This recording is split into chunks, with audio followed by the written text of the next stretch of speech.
Recycling. We all see it pushed on us daily in advertisements, school, work, and in the media. The green symbol is now famous for asking people to throw their Coke can from lunch away in the green trash instead of the other trash, and everyone around the world is convinced that they are saving the planet by doing it. Some do not have second thoughts, but some find themselves asking, is recycling really better than buying new? The first time recycling was ever recorded in history was when the Japanese pulped and sold paper at small shops around the country in 1031. Now, it took a while for the rest of the world to catch up, but in 1690 the recycled paper manufacturing process was introduced. Recycling was thought to be a solution to buying new for a long time, but is it really a solution? Well, kind of. Recycling protects the environment by reducing the need to use our natural resources. We don't have to cut trees, drill for oil, or mine ores as much when we have the capability to just take something we already have and use it for something else. With this, we also reduce the need for energy consumption. It takes more energy to create something new from raw materials than it does to recycle. This is because of the energy needed to obtain the material. Cutting down a tree is definitely way more work than obtaining paper that already exists. Recycling also helps to reduce the amount of greenhouse gases being emitted into the air due to waste. Well, for the most part.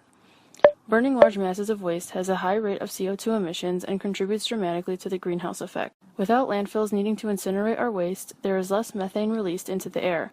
But you see, the reason I said for the most part is because the reduction of greenhouse gases is not always true. The need for a separate factory in order to recycle these materials can oftentimes just create more air pollution. Some say recycling isn't a horrible thing to do, but it's not saving the world either.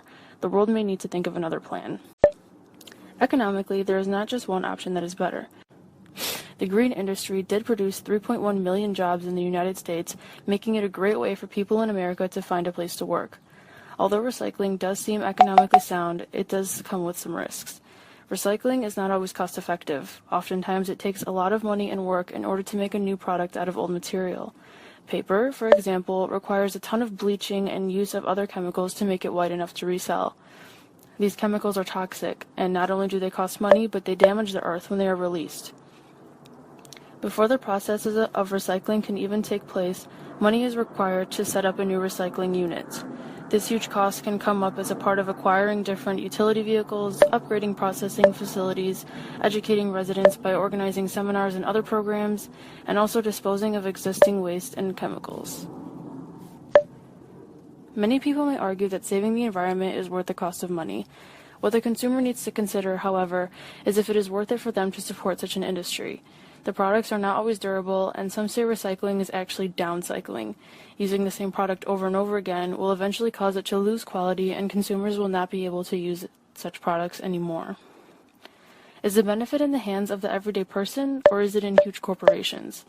From 1968 to 2008, the recycling industry grew from $4.6 billion to $236 billion. No wonder they're telling us to recycle.